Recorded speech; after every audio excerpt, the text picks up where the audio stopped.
Welcome to Volume 2 of Surreal and Aesthetic Doom mods. As the name suggests, I'll be covering a variety of Doom mods that have particularly impressive or experimental visual styles. Thanks so much to everyone who submitted suggestions in the comments of Volume 1, and feel free to drop more in the comments of this one. I don't think there's much more need for an introduction, so let's get right into the first mod.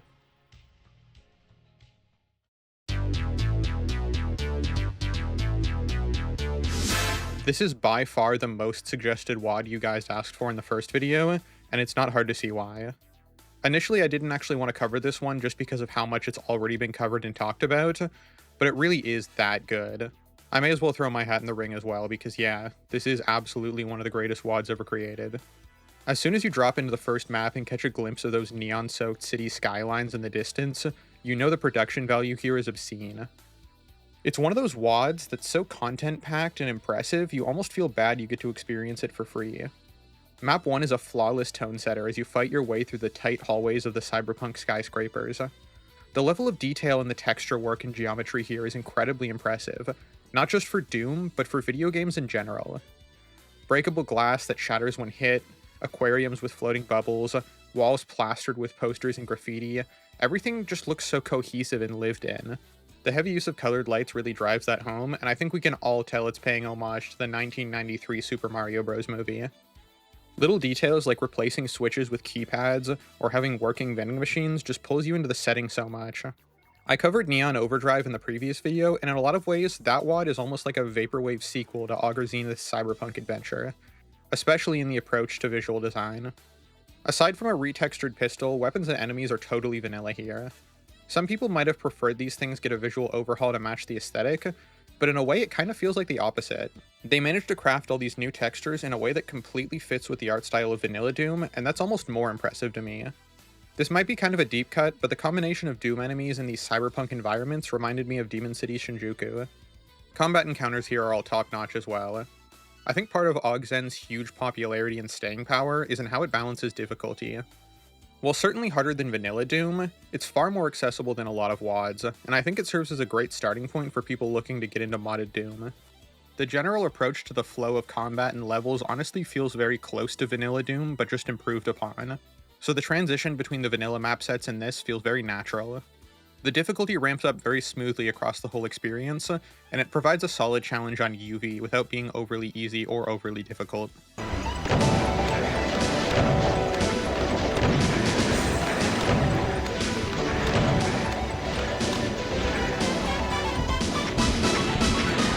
As you progress, you'll get to see the full range of cyberpunk aesthetics. I like how Map 2 ditches the colorful neon for huge, almost brutalist architecture in back alleys. You fight through the concrete jungle up into an office full of cubicles that have a more mundane retrofuturism to them. I was surprised that after making my way into the boss's office, I still hadn't seen an arch file. This really seemed like the perfect time to...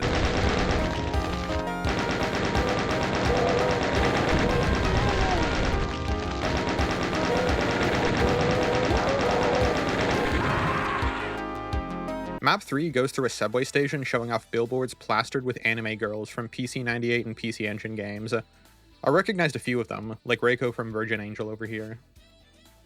When the level opens up into this huge city square, it does something that I almost never see in Doom WODs. There's an invisibility power-up, and the fight is actually designed around it really well.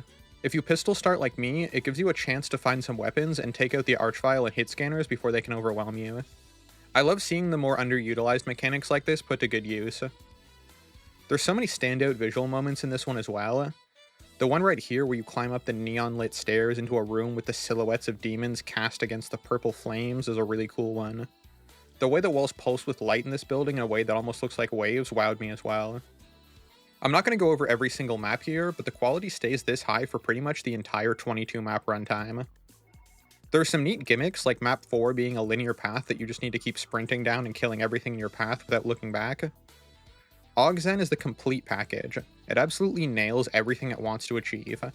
It's pretty much an entire game in its own right, and if you haven't played it yet, do yourself a favor and go download it.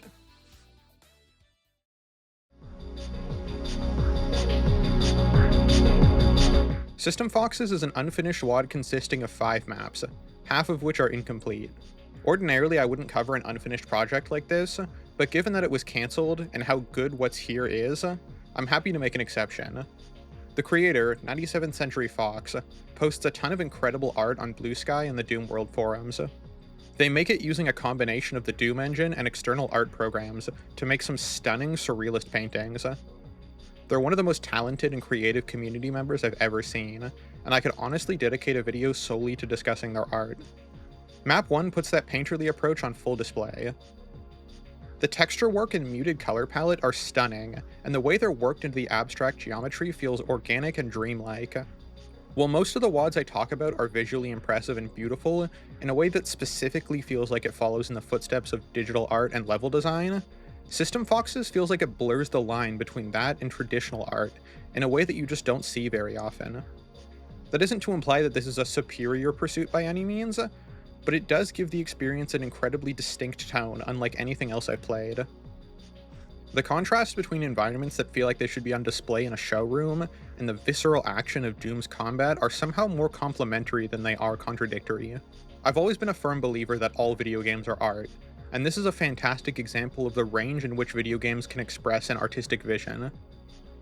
The application of traditional artistic principles coexist with what is perhaps the most fundamentally gamey gameplay loop imaginable. It's not embarrassed to be a game, nor does it feel the need to use narrative and cinematics as a means of legitimizing itself. The beautiful artistic expression that is Doom's combat is married neatly with the abstract visuals that feed into how the levels themselves are constructed, and the result is fantastic. Combat is vanilla aside from a faster pistol and chain gun, something the enemies themselves have as well. You can get killed pretty fast if a chain gunner spots you, but the abstract geometry provides a lot of sharp angles for cover. In contrast to the tight corridors of Map 1, Map 2 is a wide, open space filled with monolithic pillars rising into the sky. The long, dark shadows cast on swaths of the environment by the huge structures are really striking, and they give me a huge Team Eco vibe. Ammo is pretty stingy here, and you're going to be under fire constantly for the first section. It's never frustrating or excessively difficult though.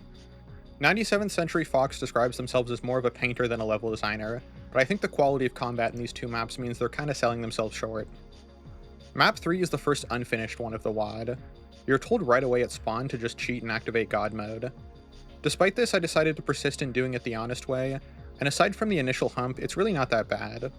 Once you've gotten through the army of hit scanners, you'll have access to this alcove full of megaspheres, so it's pretty easy to finish without cheats. You can tell it's unfinished, but it's not a bad slaughter map, and I don't think it needs much more than balancing out health pickups to feel finished. It's a suffocatingly cramped ascent up some kind of cave structure. The verticality and weirdness of everything reminded me a lot of that one section near the end of Half-Life in Zen. Map 4 doesn't have any combat, but it was designed that way. It's a beautiful stroll through these surrealist interpretations of an urban city.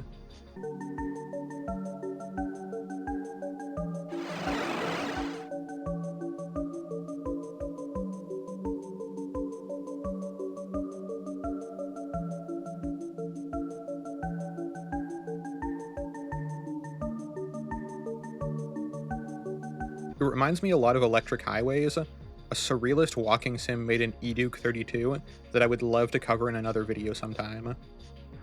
The art here speaks for itself, and it carries over into the final map as well. The last one is also unfinished, having been built fully but never filled with monsters. You can pretty easily imagine what it would have been like had it been complete. It honestly kind of works in its favor as a goodbye to the WOD, walking through all these abandoned corridors towards an unguarded exit.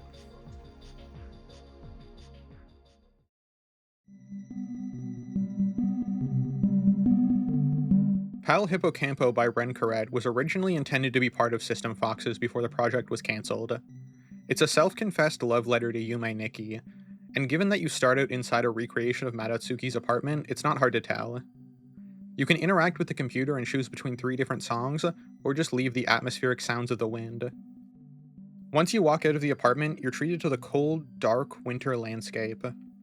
It's meant to be an adaptation of the snow world from Yume Nikki, but it also kind of reminds me of D2, or just like the average Canadian winter night. It's equal parts cozy and isolating as you move towards the huge inverted mountain at the center. Fighting through patches of enemies scattered across the field while under fire from distant archviles and mancubus gives a nice bullet hell quality to the map. It's not especially difficult or long, but it's really well constructed. A lot of what I said about System Foxes applies here as well. I especially love these paint swirls on the walls once you start ascending the mountain. And these cones that give off a faux 3D effect are really cool. This is absolutely one worth playing, especially in companion with System Foxes.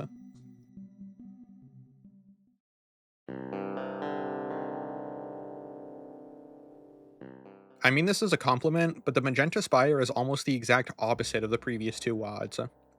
Even by the standards of this series, it's pretty bizarre and visually abrasive. As the name suggests, you'll be seeing a lot of magenta here. The harsh colors here remind me a lot of DOS games like Space Chase or the ZX Spectrum port of Space Harrier, and that's mirrored in its strange personality as well. I know I compared Oomphlos to Pioed in the last video, but this one doubles down on that way further. It really does feel like something you'd find in a bargain bin at a mom-and-pop computer store. Before you even start playing, the included text file describes the story as being parallel to Doom, but on a much more remote planet. In a lot of ways, it almost feels like a bizarre bootleg sequel. Level 1 is a combat-free stroll through a UAC facility on a distant, unnamed planet, where you can observe friendly Marines working away behind glass walls. It's a nice cinematic opening, but Map 2 is where the tone really gets set. Aside from visuals, you're going to notice the gameplay changes pretty quick. You have some tweaked fire rate on weapons, like the lever-action shotgun that shoots much faster, which I ended up loving almost more than the super shotgun. The enemy roster is insane. It's a mishmash of vanilla enemies, simple recolors, beta assets, and bizarre sprite edits that reinforce that bootleg quality. The way they work into the flow of combat is just strange enough to throw me off. The Hell Squire has the attack of the Hell Knight, but the size and health of an imp. The WAD likes to use their low health pool as justification to place a ton of them throughout the maps, and it means that even fodder demons can mess you up pretty bad. A lot of the small tweaks like this, such as the Barons having 200 more health and the Cyber Demon having less, seem subtle, but they have a pretty big implication on how they can be utilized within the maps. Levels themselves have an authentically 90s jank to them. Everything kind of feels like it's supposed to be a real location, but filtered through the abstraction of technological limitations and inexperience common to shooters of the era. All of this is very intentional and carefully constructed, though. While the difficulty here is brutal, you can tell there's a lot of thought that went into making this. It does a perfect job of capturing the era while meaningfully improving upon the kind of level design that was common back then. Level 3 has you dive deeper into the parts of the facility now overrun with demons. If the visuals themselves aren't inducing a headache, the constant onslaught of enemies and lack of ammo early on will. It's impressive, but it's not one I'd easily recommend to most people. It definitely taps into a specific vibe that you'll either click with very hard or bounce off very fast. There's honestly almost nothing else like it. Map 4 has you running through a destroyed version of the first map, now overrun with Hellspawn. Hanging corpses and ruin halls do a lot to tell the story, and it's honestly impressive how much narrative and flow between stages there is for how abstract they are. You'll also get introduced to the fact that Archviles can now revive themselves.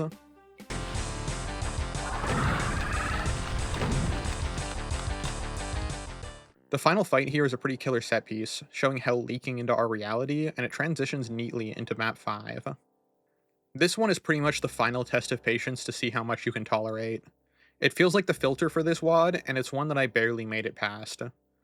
The surface of the planet has been overtaken now, and you're under constant siege from hit scanners and these flying imps that go so high up you can barely see them half the time before they kill you.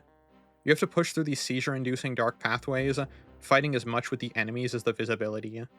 By the time you make it out of here and feel like things might lighten up, you're out of the pan and right back into the fryer.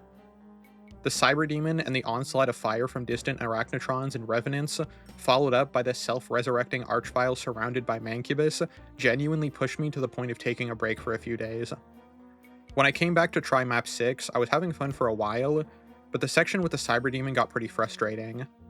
Immediately following this up with the section in a pitch-black cave, where hundreds of enemies start spawning in and blocking the exits, was kind of the last straw for me, and I just stopped playing.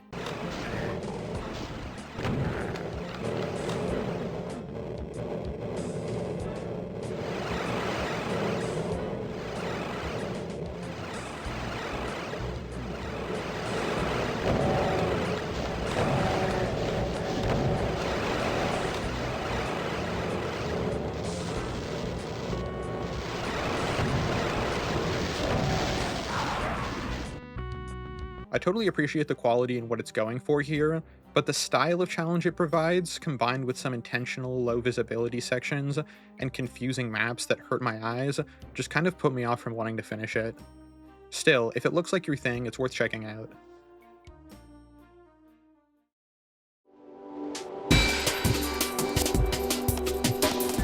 Coma Moonlight is a UZ Doom map that takes full advantage of all the additional visual features of the engine, for an incredibly impressive and gorgeous experience. It takes place in this giant sky fortress. If you like black and purple as a color combination as much as me, you're going to be happy, because that makes up about 90% of everything here.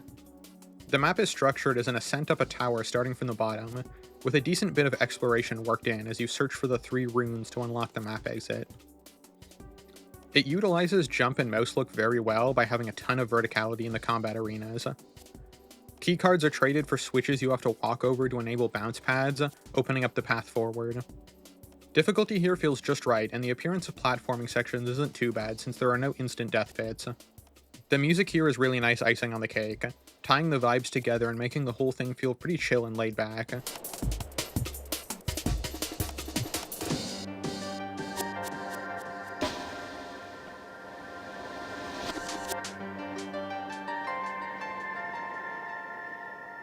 It's just a really nice vanilla-style experience that doesn't overstay its welcome. I wish I had more to say about it, but it's such a straightforward and pleasant experience, I think it speaks for itself. I think that's about it for this video.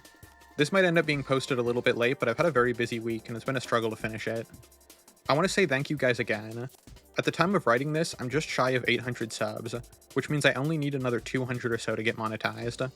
That's a huge milestone considering I just started this back in February, and if I achieve it, I'll be able to dedicate a lot more time to the channel. I've been maintaining weekly uploads so far, but I'm curious to know if you guys would prefer I keep up this pace and release mostly shorter videos, or switch to once every 2 weeks and have ones more in the 20 to 40 minute range. Nothing about the quality would change, but I just can't find the time to push out a full 20 or 30 minute video and play through half a dozen WADs in a single week. All the gameplay, writing, editing, and social media management is obviously handled by me, so I'm limited in how much free time I can put into this. In any case, I've been loving doing YouTube. I don't intend on becoming a Doom or even an FPS channel, and I have a lot of other things I want to talk about soon, but I do intend on covering more Doom in the future. If there's demand for it, I feel like I could even make the Surreal and aesthetic WAD idea into a full series of videos. I have a huge list of stuff you guys have suggested, and I'd be happy to hear more of your suggestions in the comments. That's pretty much it. See you later.